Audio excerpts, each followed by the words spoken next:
주역에 항룡유회라는 말이 있다. 하늘 끝까지 올라가 내려올 줄 모르는 용은 반드시 후회할 때가 있다는 뜻으로 지극히 존귀한 지위에 올라간 자가 조심하고 겸태할 줄 모르면 반드시 실패한다는 말이기도 하고 욕심에 한계가 없으면 반드시 후회하게 됨을 비유하는 말이기도 하다. 노자에 나오는 공성신태라는 말도 유사한 의미를 지닌다. 공을 이룬 후에는 몸을 물러나게 해야 한다는 뜻으로 영광된 자리에서 너무 오래 머물면 몸을 보존하기 어렵다는 말이기도 하다. 이런 진리를 잘 알고 있으면서도 자리를 지키며 차일피일 퇴진을 미루다 결국 멸족의 화를 당한 인물이 있었다. 진나라의 재상 이사이다. 이사는 진나라 말기 재상으로 시황제의 신임을 받아 황제의 다음 가는 반열에 올랐으며 그의 일족 모두가 고관대작이 되었다. 절정의 영화를 누리던 어느 날 지방에서 벼슬을 하던 아들이 수도인 함양으로 영전한 것을 축하하기 위해 연회를 베풀었다. 백관의 으뜸이자 권세가인 재상의 초청에 조정의 문무백관 모두가 참석하여 축사를 올렸고 이사의 장수와 가문의 번창을 기원하였는데 이를 듣고 있던 이사가 문득 깊이 탄식하며 나는 일찍이 스승순자로부터 매사의 성함을 금하라고 가르침을 받았는데 오늘날 우리 일족 모두가 부귀와 영화의 극도에 이르렀으니 달도 차면 기울듯 앞으로 내게 닥쳐올 일이 두렵구나라고 말했다. 과연 그가 우려한 대로 머지않아 그를 신임하던 시황제가 죽고 호해가 다음 황제가 되면서 그의 자리를 탐내던 조고의 흉기에 빠져 그의 일족 모두가 몰살당하고 말았다.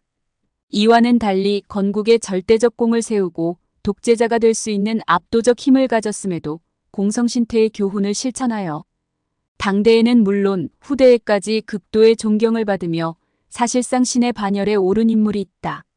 미국의 초대 대통령 조지 워싱턴이다. 조지 워싱턴은 1732년 미국 버지니아주의 중소농장주의자 판사를 지낸 오거스틴 워싱턴의 아들로 태어났다.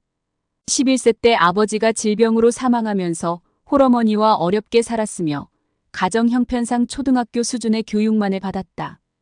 22세 때 영국군에 입대하여 중령의 직위로 버지니아 의용군을 이끌고 프렌치 인디언 전쟁에서 프랑스 식민지 군대와 싸워 공을 세웠으나 식민지 출신이라는 이유로 영국 정규군이 되지 못하자 제대하여 고향으로 돌아갔다.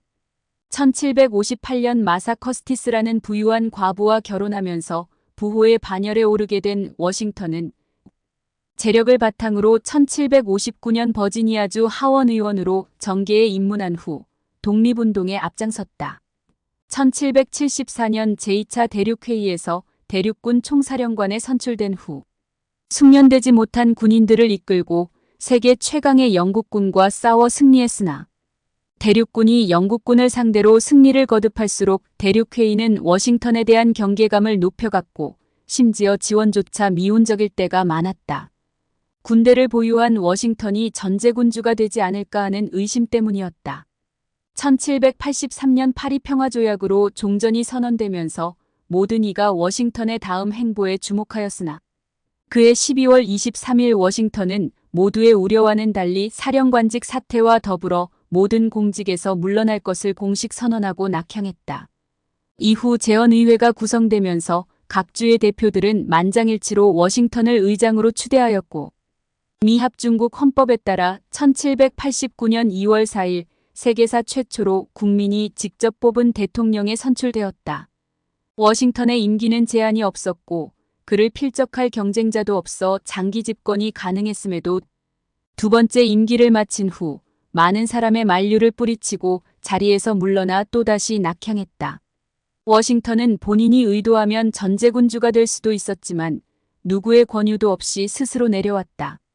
통상 권력자는 가진 권력을 더욱 강화하고 분산된 권력을 자신에게 집중시키려는 것이 상식에 가까운데 권력의 정점에서 모든 것을 내려놓은 워싱턴의 지혜로운 선택은 국민에 의해 자신의 이름을 미국 수도의 이름이 되게 하였고 수도의 중앙에 자신의 기념탑을 건립하게 하였으며 국회의사당 로툰다홀 천장에 여신의 보좌를 받는 자신의 인물화를 새기게 하였다.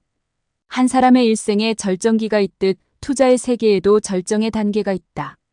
전설적 투자가인 피터 린치는 자신이 고안한 칵테일 파티 이론에서 절정의 단계를 알기 쉽게 설명하고 있으며 절정의 단계에서 머뭇거리다 보면 큰 손실을 보게 된다고 조언하고 있다. 월스트리트 역사상 가장 성공한 펀드 매니저 피터 린치는 1977년부터 1990년까지 마젤란 펀드를 운영했는데 1977년 2천만 달러에서 시작된 그의 펀드는 13년 동안 660배로 늘어나 그 규모가 132억 달러에 달했으며 주식 투자만으로 13년 동안 고객들에게 28배, 연평균 30%의 기록적인 수익을 안겨주었다. 그의 놀라운 투자 성적이 많은 사람의 관심을 받게 되면서 자연스럽게 투자 비결에도 세간의 이목이 쏠렸는데 특히 칵테일 파티에 온 사람들의 행동에 따라 주식 투자의 흐름이 4단계로 나누어진다는 그의 칵테일 파티 이론은 대단히 흥미롭다. 제1단계는 자신이 펀드 매니저라고 말하면 사람들이 시큰둥한 반응을 보인다. 이 경우 조만간 약세이던 장세가 상승세로 돌아선다. 제2단계는 자신이 펀드 매니저라고 말하면 조금 관심을 보이다가 이내 다른 사람에게로 간다. 이 시기는 1단계보다 15% 상승해 있을 때이다. 제3단계는 자신이 펀드 매니저라고 말하면 열성적인 몇몇 사람들이 자신에게 어떤 주식을 사야 할지 물으며 파티에 모인 사람들 모두가 주식시장에서 벌어진 일을 묻는다. 이 시기는 1단계보다 30% 상승해 있을 때이다. 제4단계는 자신이 펀드 매니저라고 말하면 사람들이 자신을 에워싸고 특정 종목을 사라고 한다.